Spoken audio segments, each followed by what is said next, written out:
Hey guys, this is Chauncey from Good Music to Know, and today I'm joined by Kevin Holliday, a rising voice in alt-R&B, pop, and indie soul, who's crafting a sound that's honest, sonically bold, and creative. His sophomore album, LadyBug, is packed with standout tracks from hypnotic funky tracks to smooth collaborations, followed by his single, Firefighter, and we're so stoked to have him on the show today, so welcome, Kevin. Hey, how's it going? Yeah, good. I guess let's kick it off with LadyBug, which is your sophomore album. So there's definitely like a strong romantic current on a lot of the songs in Ladybugs are often seen as symbols of, love, luck, and rebirth. Was there a specific meaning behind the album name? Well, yeah, Ladybug was like a nickname given to me by someone, but it's a breakup album. Just about like all the stages of relationship and like what your mindset is like throughout like those various stages. And like I wanted to kind of create like a narrative arc that takes you from beginning to ending. Yeah. And when I was listening to all your music, it definitely kind of gives off this early Frank Ocean with the experimental edge of like Steve Lacy a little bit. Like it's funky, it's layered. And I was just curious, who are some of your music or artist inspirations? So I'm a huge Stevie Wonder fan. Love Stevie Wonder, love Prince. My mom like used to play Prince around the house all the time. So the two artists I feel like were most like kind of like formative to like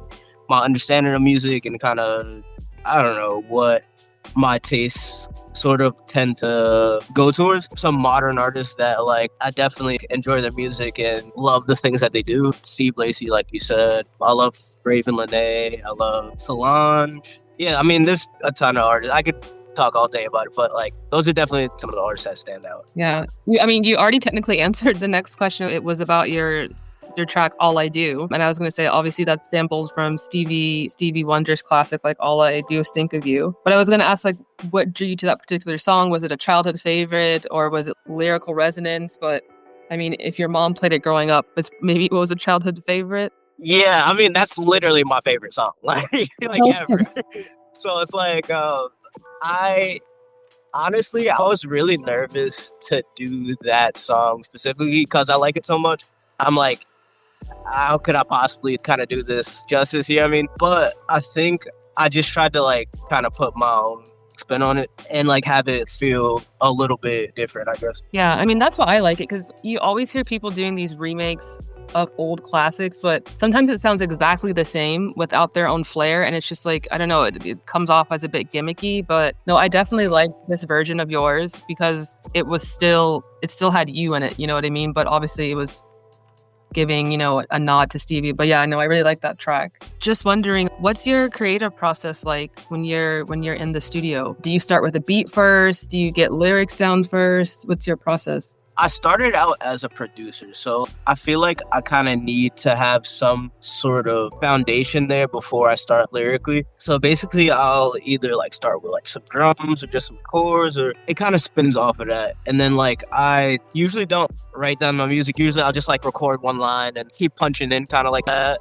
By like a couple lines, I kind of understand like what I'm writing about a little bit. But I like to like feel it out and make it feel natural. I've tried writing on paper and like do that whole thing where everything's like super planned out. Yeah. But just like the way my mind kind of works, it doesn't gel for some reason. Yeah. I know you released Firefighter not long after that album came out, so I was just wondering, will Firefighter be a part of something bigger, maybe like an EP or an album, or is that just like staying a single? I do have like a bunch of songs that are just like unreleased. Honestly, I probably have 200 or 300 songs like kind of just like Wow. Ready to go kind of. But what I'm sort of realizing is a lot of people, if they've heard like some of my music, they don't necessarily like associate with anybody. What I'm trying to work on right now is just building my like image and crafting like kind of a world around that. What I'm trying to do is like put out a bunch of singles and videos to sort of build that up a little bit more before I kind of tackle like my next project. Yeah.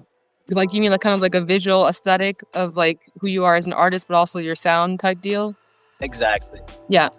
And what's cool with your music is that it definitely like plays with a lot of different genres in a way that feels very now. Just curious, do you see yourself as a part of a movement or like a wave of artists that are like redefining R&B and maybe alt pop? I mean, I don't know. I just like to make the shit I like to listen to. Yeah, I mean, I feel like there's this like over emphasis on genre lists and I'm just like, enough. Like, Yeah. I feel like I heard a lot of different things growing up. I have 3 older brothers, and I feel like they all definitely had different music tastes. And I was the youngest, so I kind of heard a lot of different things generally. I just kind of piggyback off of that a little bit and take bits and pieces from like a bunch of different things. I don't know. I feel like sometimes people use that term genreless, or I don't know. Sometimes it's like almost like gimmicky. Yeah. I think oftentimes people want you to be in either one genre or another. So yeah, the genre blending comes up. But I think it's just really like, I don't know even know if genre blending is what it is. I think it's just what your personal preference is and the sound that you like, you know? But Exactly. I feel like it's more that. And it's like, I don't know. I see a lot of people trying to like create like aesthetic around it.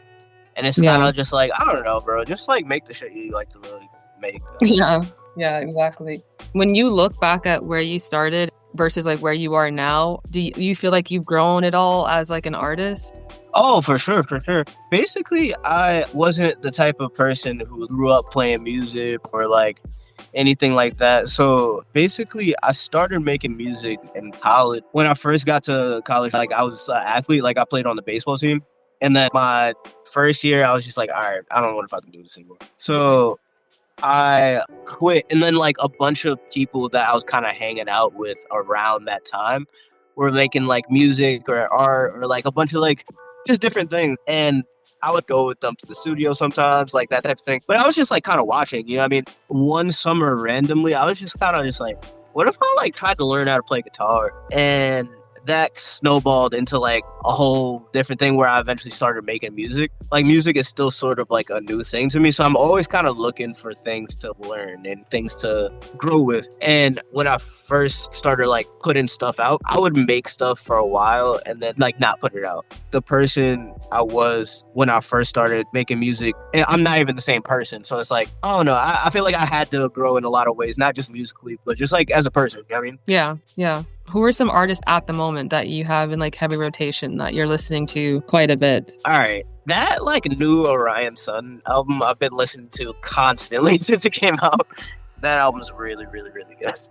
Yeah, agree. Just Orion Sun, anything else or just that one? I'm like the type of person where like if I like a thing, that's all I'll kind of like do for like extended periods of time, and then I'll move on to the next thing. So like I've kind of been stuck on that for a while. I'm not even gonna lie. Yeah. I've been listening to that album and then just like a bunch of like older stuff. I know you said you're like sitting on a bunch of music. So what's next on the horizon for you this year for 2025? I think you said you're working on the aesthetic stuff first, but maybe do you have like any shows coming up? Are you doing like any small gigs? Yes, I'm pretty excited. This is the first time I'm playing in a while. I'm doing like a headlining show in Brooklyn in July.